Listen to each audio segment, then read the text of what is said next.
Je sais que certains d'entre vous en ont marre de mes titres, c'est la fin, et je peux comprendre après tout, cela crée une ambiance anxiogène, on se dit que tout ce qu'on apprécie va disparaître, qu'il ne restera bientôt plus rien. Et vous savez, quand quelque chose disparaît, d'autres prennent leur place, mais parfois on n'attend pas que les gens soient enterrés pour essayer d'avoir le relève. Aujourd'hui on va donc parler d'un tout nouveau réseau social, Threads, et c'est pas un petit poisson ici, car c'est Meta derrière ça, le papa de Facebook et Instagram, hein, rien que ça. Le réseau est arrivé il y a à peine quelques jours et clame déjà 50 millions d'utilisateurs en 48 heures. Mais c'est quoi sa force? Peut-il vraiment gagner en popularité? En quoi est-il si différent? Eh bien on va voir ça, et promis je vous explique comment l'installer sur votre smartphone, car actuellement il est indisponible en Europe, sauf si vous bidouillez un peu évidemment. Salut, c'est Léo de la chaîne Techmaker, et aujourd'hui on va parler de ce nouveau réseau social propulsé par Mark Zuckerberg dont on entendait pas mal de rumeurs depuis des mois, Threads, avec un logo assez moche, hein, on va dire les termes, on dirait quelqu'un qui a essayé de faire un arrobase à l'envers, hein. Ça fait assez simpliste comme logo je trouve, et vous savez ce que vous allez trouver simple aussi? Eh bien la tâche ménagère en utilisant le tout nouveau robot Q Revo qui sponsorise cette vidéo, et merci à eux pour ça. Ce tout nouveau robot aspirateur simplifie l'entretien, le nettoyage, la navigation et l'utilisation de ce genre d'outils avec une base permettant le lavage automatique de la serpillière, le séchage automatique de cette dernière, le vidage automatique de la poussière et le remplissage automatique des réservoirs. C'est le tout premier modèle de Roborock avec un système de patins rotatif qui tourne à 200 tours minute pour frotter le sol. Avec ses 5500 de puissance d'aspiration, il ne laissera aucune trace en plus de passer la serpillière juste après pour avoir le sol le plus propre possible, tout en faisant attention à ne pas mouiller les tapis qu'il rencontrera. Il évitera d'ailleurs tout ce qui traîne au sol, vos chaussons ou même votre chien sera esquivé. Enfin, vous pourrez facilement paramétrer le robot par rapport à vos besoins grâce à l'application dédiée permettant de créer des routines de nettoyage. Interdire des zones de nettoyage là où vous ne voulez pas qu'il passe, lui demander de passer tous les jours à 14 h même si vous n'êtes pas là. Il y aura une myriade de possibilités. Avec le lien en description, vous pourrez retrouver le tout nouveau Roborock Q Revo qui sera en vente dès le 15 juillet ainsi que toute la gamme d'aspirateurs robots de la marque qu'elle pourra offrir pour tous les usages et tous les budgets, alors n'hésitez pas à aller voir ça. Mais pour revenir à notre arrobase à l'envers, qu'est-ce que c'est alors que ce truc? Eh bien c'est un réseau qui veut exploiter la dernière partie du social que Meta n'avait pas touché, le textuel court. En effet, Facebook est là pour avoir une plateforme assez mixte où chacun reste dans sa bulle. Instagram est là pour la photo et depuis quelques temps aussi pour la vidéo avec les Reels et autres stories, mais il n'y a rien d'aussi ouvert qu'un Twitter où on peut partager son avis, partager des pensées et surtout que ce soit vachement plus ouvert. Car il est vrai que c'est la force de Twitter, de pouvoir parler beaucoup plus facilement avec des gens du monde entier, pour le meilleur et souvent pour le pire, là où toutes les autres plateformes nous enferment dans un microcosme que l'on connaît bien. Vous aurez donc compris, Threads est une copie carbone de Twitter. En ce moment, c'est un peu la mode de vouloir mettre au tapis l'oiseau bleu. Mastodon est revenu en force entre très gros guillemets avec l'arrivée d'Elon Musk parce qu'ils ont dû dépasser leur nombre d'utilisateurs consécutifs à 15, je pense. L'ancien patron de Twitter, Jack Dorsey, a lancé Blue Sky pour terrasser son premier fils, et maintenant c'est Mark Zuckerberg qui arrive aussi sur ce terrain des tweets avec des messages courts à partager à la terre entière. Faut dire que lui, il veut terrasser Twitter et Elon Musk, c'est un peu le combo ultime pour Mark, vu qu'ils sont carrément censés se battre dans pas très longtemps tous les deux pour savoir qui c'est qui a la plus grosse. On fera peut-être un commentaire du match de la décennie un jour, alors n'hésitez pas à vous abonner et à mettre la cloche si ce n'est pas déjà fait. Car c'est sûr et certain que ceux-là ils vont s'overclocker les muscles avant d'aller sur le ring, mais blague à part, il est vrai que toutes ces applications ont vraiment la même tronche, genre regardez-moi ça, c'est ultra compliqué de les différencier, et actuellement Twitter reste le grand gagnant grâce à sa longévité dans le temps. Twitter est l'application par défaut pour cet usage du texte court et le réflexe de tous, et en général les tentatives de détruire les réseaux sociaux par défaut ont souvent été des échecs. La plateforme qui se fait le plus souvent attaquer en ce moment c'est Twitch, avec Mixer qui s'était misérablement planté malgré le fait d'avoir filé 40 millions de dollars à Ninja, et aujourd'hui le nouvel arrivant c'est Kick qui a cette fois mis 100 millions de dollars sur la table avec XQC. Mais ne soyons pas aussi mauvaise langue, c'est pas une vidéo, c'est la fin cette fois-ci, je vous ai dit. Même si en vrai j'aurais pu le faire en parlant de Twitter, car c'est vrai que ces derniers temps le réseau est assez mis à mal, la recrudescence des trolls est forte et l'agressivité accrue avec l'ouverture des pour-toi sur Twitter et le fait que les gens y sont beaucoup plus acerbes, beaucoup ne se sentent plus du tout à leur place là-bas. Rajoutez à ça beaucoup de décisions comme le fait de retirer la certification et de la rendre payante, ou encore rendre bientôt les réponses aux sondages payantes aussi. Ouais, faut pas oublier qu'il a dit ça le bonhomme. Récemment, il y a aussi TweetDeck, une interface différente qui ne sera accessible qu'avec l'abonnement d'ailleurs. Bref, ça ne donne pas envie de rester, surtout avec des décisions violentes comme le fait de n'afficher que 600 tweets par jour, sauf si vous payez encore une fois l'abonnement. Une sorte de version d'essai en gros, car ça va très vite, 600. Bon, c'était fait pour limiter sur une prolifération de bots et donc uniquement de manière temporaire. Mais ça montre bien que même sur un cas critique comme celui-là, le paywall est toujours utilisé pour mettre en avant certains utilisateurs. Donc Threads arrive au meilleur moment et se veut plus agressif que jamais. En effet, ici on est sur une liaison directe avec votre compte Instagram, permettant donc de suivre exactement les mêmes personnes que vous suivez sur la plateforme de photos de Zuckerberg, ce qui déjà crée une certaine dopamine dès l'arrivée du réseau. On n'est pas là comme sur Mastodon, avoir 3 personnes ennemies qui vont nous follow manuellement. Mais dès que quelqu'un arrive sur Threads, il va pouvoir refollow automatiquement tout le monde d'Instagram, faisant donc monter les compteurs super rapidement, ce qui va motiver beaucoup de créateurs. Mais en plus, il n'y a absolument aucune publicité. Trop sympa, Marc. En réalité, le monsieur a dit qu'il verrait à monétiser la plateforme dès qu'elle atteindra 1 milliard d'utilisateurs, mais ça montre bien qu'il y a une envie de capitaliser sur les faiblesses de Twitter. À quoi ça ressemble Threads du coup? Eh bah Twitter,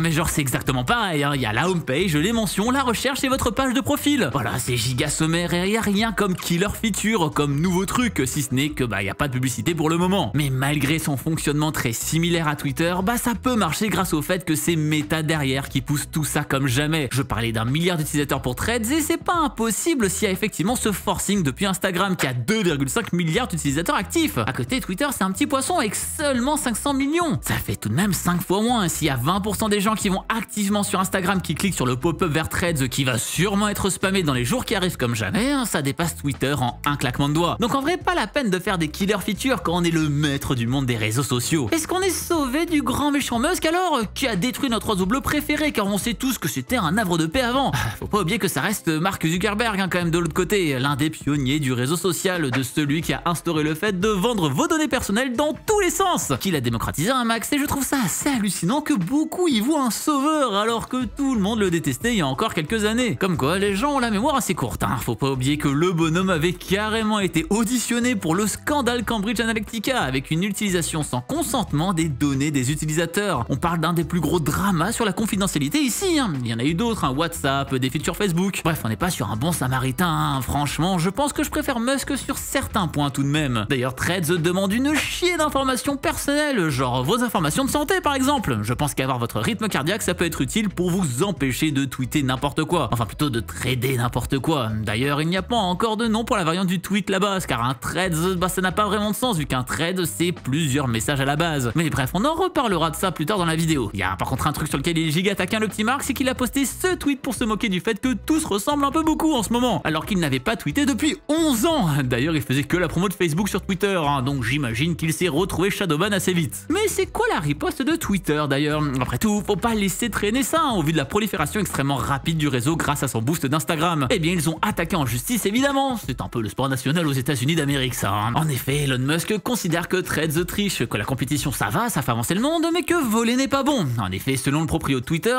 les mecs qui ont codé Threads sont d'anciens ingénieurs à eux qui ont été recrutés par la concurrence et qui cassent énormément de clauses de confidentialité. Sûrement parce qu'ils détestent Musk pour avoir viré 90% des gens, hein. C'est un truc assez répandu aux US, hein, le vol de propriété intellectuelle. On avait aussi vu ça sur le marché de la VR entre Oculus et ZeniMax, aussi avec un recrutement de développeurs John Carmack. Et en vrai, on peut effectivement se dire qu'il y a de la copie car les deux plateformes se ressemblent énormément. Après, comme dit plus tôt, elles ont toutes la même tronche, hein, les applications de nos jours. La période d'avant les réseaux sociaux me manque terriblement, où chacun se permettait de sacrées fantaisies. D'ailleurs, Elon en arrive même à insulter Mark d'homme lézard et qu'il va le détruire une fois dans la cage de combat. Bon, c'est une boutade et c'est pas le vrai compte d'Elon Musk, mais beaucoup se sont fait avoir avec ce tweet vu 7 millions de fois, car en plus le compte est certifié, donc c'est évidemment le vrai. Oh là là, que c'était une bonne idée, hein, de perdre complètement le prestige de la certification pour gagner 8 balles par mois. Ah, ça reste un sacré move de génie, hein, car si on n'y fait pas gaffe, on peut vite y croire. Et justement, en parlant de vérification, la certification est gratuite si vous l'avez sur Instagram, mais nul doute que le passage à la certification payante va aussi arriver sur Threads, vu que Meta a lancé Meta Verified pour 15 € par mois qui permet d'être certifié sur toutes ces plateformes. Donc Facebook, Instagram et sûrement Threads par la même occasion. Ouais, 2024 va être trop cool, hein, quand faudra payer 100 balles par mois juste pour avoir des pastilles bleues de vérification partout. Parce que si on le fait pas, vous allez vous faire arnaquer par des faux comptes qui vous donnent des iPhones. Quel sacré pas en avant, hein. Est-ce que le futur c'est donc de faire des threads sur Threads à propos de trade? Oui, c'est 3 mots complètement différents là que je viens de dire. Le premier pour parler de plusieurs posts à la suite, un Threads, le deuxième pour le nom de l'application de Meta, Threads, et le troisième pour l'outil d'uniformisation de domotique annoncé récemment, Trade. Ça semble évident, non?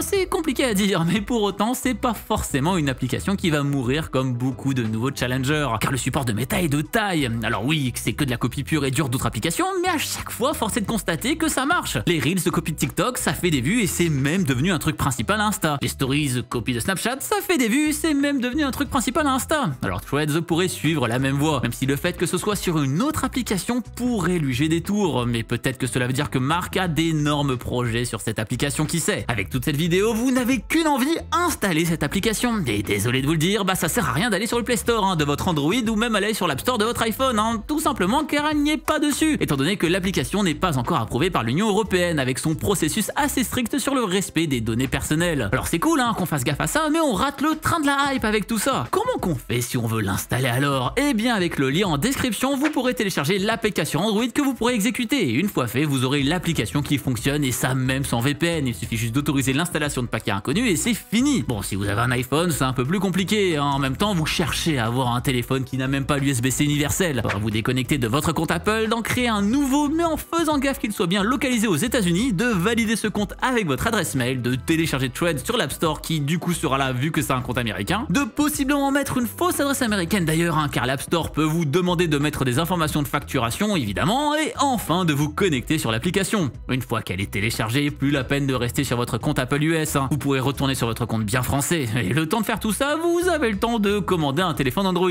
ce serait quand même bien moins fastidieux. Ah, et pas la peine d'aller sur threads.com pour télécharger Threads, car en fait c'est pas le même Threads, mais c'est pas le Thread de la domotique, mais là c'est un Threads qui est une copie de Discord. Faut suivre, en vrai c'est giga couillu d'avoir pris un nom pareil. Une société random qui fait ça, ça aurait été le pire choix possible. Mais là vu que c'est l'un des géants du web, ça peut être un coup de poker de fou, car c'est littéralement prendre un mot classique utilisé tous les jours et dans beaucoup d'applications pour créer une habitude de penser. D'ailleurs, une fois que vous avez fait les manipulations pour avoir Threads, le vrai du coup, n'hésitez pas à me suivre là-bas. C'est évidemment Léo Techmaker comme absolument partout, et normalement si vous me suivez sur Instagram, eh bien vous allez me follow automatiquement. Mais j'espère bien que vous m'avez déjà follow sur Instagram, sinon je viens vous combattre aussi sur le ring. Attention, moi je vais à la salle et en plus j'amène même mon chien là-bas pour vous dire. Bref, c'est quoi votre avis sur encore une nouvelle plateforme de réseau social? Ça fait pas un peu beaucoup là, non? Car sur les contenus courts, on est déjà là à poster sur Shorts, TikTok et Reels. Maintenant va falloir aussi copier-coller nos tweets partout, ou finalement d'ici quelques mois, un seul ressortira vivant de tout ça. S'ils font un match à mort sur le ring, ça pourra vite régler l'affaire. En tout cas, je vous invite à voir 2 autres vidéos que je ne sors que sur cette chaîne YouTube pour le moment, et qui viennent d'apparaître sur votre écran. Et d'ici la prochaine fois qu'on se voit, eh bien n'arrêtez jamais d'apprendre. Salut!